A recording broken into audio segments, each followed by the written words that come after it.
ñuy rappeler aux Sénégalais que Thierno Alassane Sall n'est pas sorti de la cuisse de Jupiter. Il était avec le régime de Macky Sall en 2012, en 2013, en 2014, en 2015, en 2016, en 2017.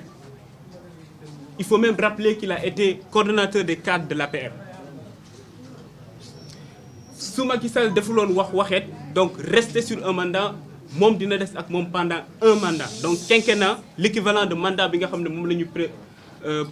la ñu jox le président Bassirou Diomaye Diakhar Faye. Donc moom su génnee naan day naan régime bu fi nekk ci un an yi jàpp na defuñ fi dara gisul projet day baax ñu leeral ko ñoom buñ fi nekkee ci même seen 4 premières années yi lu ñu def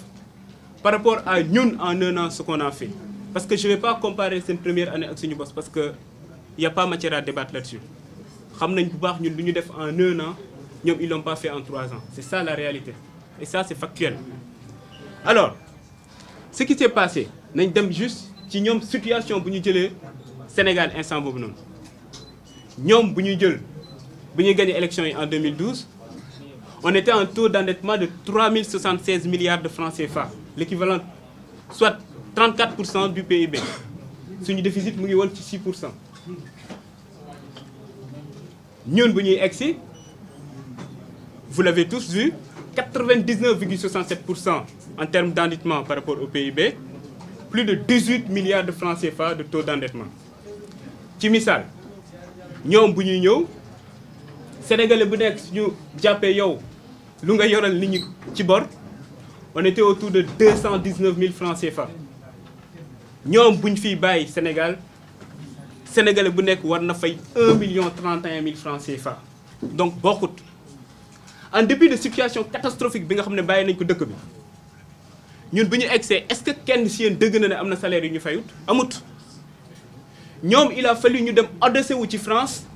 instant boobu noonu pour mën a fay ay salaire ñun ba léegi dëgg ngeen ñu ne dem nañ France dem ñaanaatu wala Allemagne wala Chine wala États-Unis kenn dëgguñu fenn fu ñu dem ñaanaatu te ba léegi ñu ngi continuer di fay ay salaire yemuñ ci loolu noonu amul benn secteur bu ngay laal tey te gisoo ne nit ñi ñu ngi ciy def ay jéego yu am solo secteur yëpp nag laa wax. Et en dépit de tout ça nga gis aussi ceeb wàññi nañ ko suukar wàññi nañ ko mburu wàññi nañ ko farine wàññi nañ ko tout ça ci at bii nii la nekkee en dépit de la situation catastrophique bu am Sénégal. Ki nga xam ne nag nekkoon nag ak ñoom pendant 5 ans voire 6 ans moom moo ñëw naan tey il se permet di naan en un an ñun defuñu fi dara. Donc c'était pour leeral juste côté boobu noonu par rapport à ce point-là. Le deuxième point c'est quoi? Et balaa may ñëw sur le deuxième point il faut rappeler que ñun en un an quand même en 6 mois c'est-à-dire en moins d'1 an on a présenté aux Sénégalais notre référentiel de politique publique donc muy vision 2050 présenté le plan quinquennal ak un master plan stratégique. ñoom il leur a fallu 2011 2012 2013 2014 pour ñu dem wuti ab cabinet à l'étranger pour mën a présenter aux Sénégalais plutôt le PSE te ñëpp xam nañ PSE bi nu mu demee woon te duñ ko présenter aussi ñun bu ñu nekkee ci espace politique ba léegi à chaque fois suñuy débat un débat de fond la ñuy def un débat d'idées naan PSE bi mën nañ ci jukki tel ou tel point d'accorduñ ci mais est-ce que gis ngeen boobalee kenn ci ñoom jukki ay points ci vision 2050 wala le plan quinquennal naan lii d'accord ma ci wala lii jàpp naa ne nii moo gën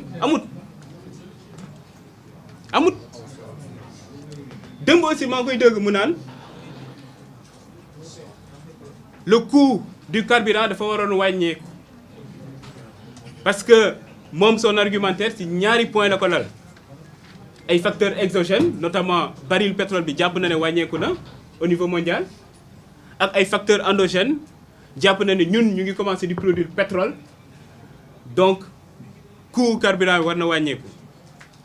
man nag ci facteur endogène yi rek laa yem le frère Ngagne Demba Touré dina ñëw ci facteur exogène yi expliquer ce qu'il en est. Alors lu leen Thierno Alassane Sall fàtte wax mooy le contrat bu Sénégal signé ak Woodside donc pour exploiter Sangomar ñoom ñoo ko signé te buñ koy signé amul benn pàcc bi nga xam ne nee nañ ci Sénégal mën na am ay tarifs préférentiels ci misaal Sénégal lu muy jëndee pétrole su naree jënd pétrole si Woodside ce sera au même titre que la France ce sera au même titre que les États-Unis ce sera au même titre que l'Allemagne la Chine qu'importe donc disons n'importe quel pays ñun ak ñoom ñooy yem ni ñu jëndee pétrole foofu noonu moom il le sait très bien et pire encore ñun su ñuy jënd foofu noonu sax ce sera en devise étrangère donc yow soo bëggee jàkkaarloog Sénégalais yi di leen naan puisque ñu ngi produire pétrole léegi dañoo war a carburant bi dafa war a wàcc te yow sa jëmmi bopp xam nga ne yéen a signé contrat yooyu noonu ñaar moo ci mën a am soit nga ñàkk a xam soit nga nekk de mauvaise foi l'un dans l'autre ñàkk a xam ba musiba la parce que mënuñ la jox ministère de l'énergie pendant 2 ans nga ne yow xamoo lan moo nekk ci contrat yi xam ba pare nekk de mauvaise foi moom la dinaa bàyyi Sénégalais yi ñu apprécier en plus day baax souvent ñuy expliquer ce qui se passe yow mënoon nekk ou nekkoon ministre de l'énergie ba pare jàpp ne structuration prix carburant yi ou produits pétroliers yi y a qu'un seul facteur qui rentre en jeu c'est le baril pétrole bi on sait que ci structure prix il y a d'autres éléments qui rentrent en compte moom il le sait très bien il le sait très bien moo tax ñun yemuñu ci à chaque fois su ñuy andi ay précisions wala ñun ñuy andi ay réponses dañuy expliquer exactement ce qu'il en est mais aussi jox leen ñun fan la ñu jëm ak lan la ñu tënk ci suñu projet parce que tey su ñu waxee énergie yow ou même au-delà de l'énergie sur n'importe quelle situation ñun du ñu nekk dans la logique bu ñu nekkoon ñoom une logique de taf yëngal ñun ci lépp lu ñuy dem on essaie d'être structuré muy benn mais aussi changer la chose structurellement te du ñoom nag ñoom ñooy tax ñun ñu changer suñu logique c'est-à-dire être dans une logique d'urgence bu ñu tàmm di nekk ñun on va rester dans une logique où tout est planifié réfléchi xam fan la ñu jëm ak fan la ñu bëgg a jëmale Sénégalais yi ba tax na tey soo jëlee secteur bu mu doon wax léegi par rapport au carburant ñun suñu vision là-dessus c'est clair te ci lañ nekk di liggéey soo xoolee les mesures conjoncturelles lu ñuy jël kese au niveau de la SAR xam ngeen SAR avant su doon importer le fuel tonne bu nekk da ci doon fay benn prime fixe de $52 parce que amuloon appel d'offre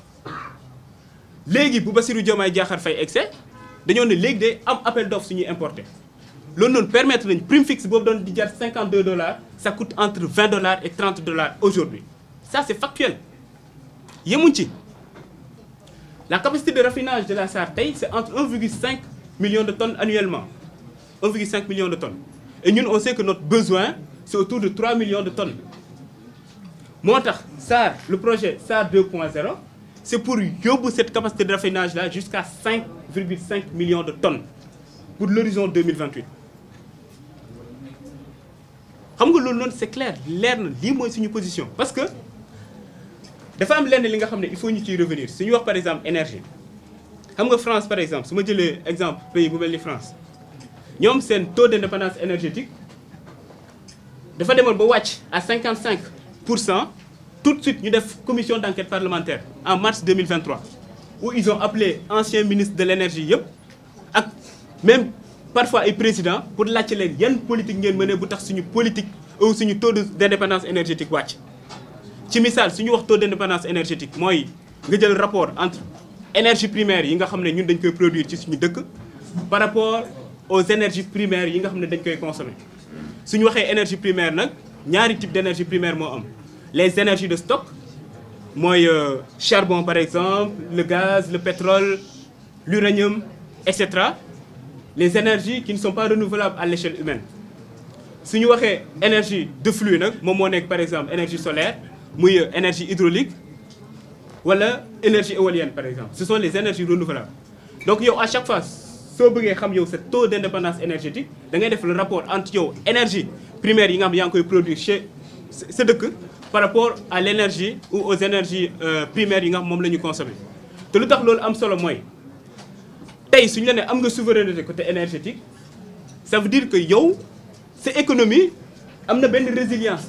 de sorte que ay choc exogène su amee muy ci baril bi wala leneen ak leneen yow sa économie mën na koo atteindre c'est-à-dire du am répercussion bu bëri yow ci sa économie wala sa structure économique